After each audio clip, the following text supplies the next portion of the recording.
इस समय तक सभी देवताओं ने सोचा, हाँ, आइए शायद परम शिव की मदद करें। को उसके प्रत्येक ब्रह्मांड को नष्ट कर दो। उसे एक रथ की आवश्यकता है। उन सबने मिलकर एक रथ बनाया। और जैसे एक बड़ी कहानी है कि चारों वेद चार पहिए बन जाते हैं और ब्रह्मा सारथी बन जाते हैं और प्रत्येक देव बन जाता है रथ का एक भाग। और वे सब आए और स्वयं को रथ और हथियारों के रूप में प्रस्तुत किया और कहा, कृपया परम शिव, चलो भी, बैठ जाओ, नष्ट करना ये धीर पुरासुर। परमाशिवा कहा, ठीक है। जिस क्षण उसने स्वीकार करने और रथ पर चढ़ने का निर्णय लिया, सभी देवता, आमतौर पर यह अहंकार का टकराव होता है,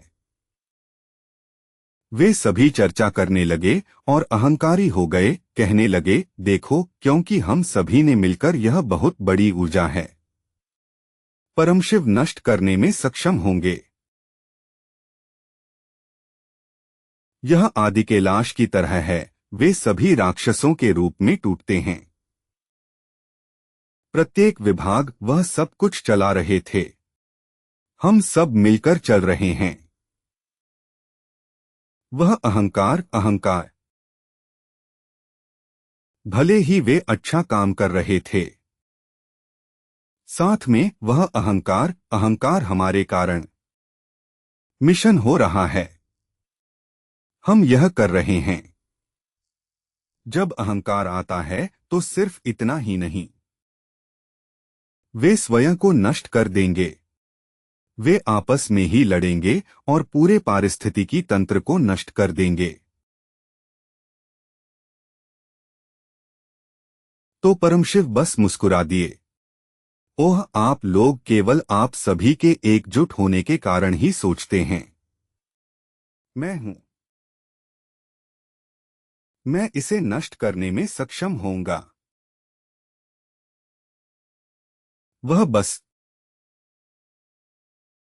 उन सब से दूर चला गया। अभी अपने आंतरिक स्थान में बैठ गया।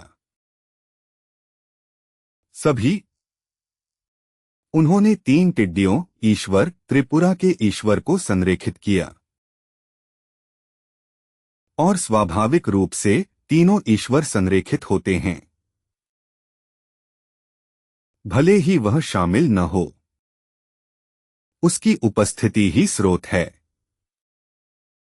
तीनों ईश्वरों में से उसने बस अपनी उपस्थिति को संरेखित किया, केंद्रित, अपने भीतर, और तीसरी आंख खोली।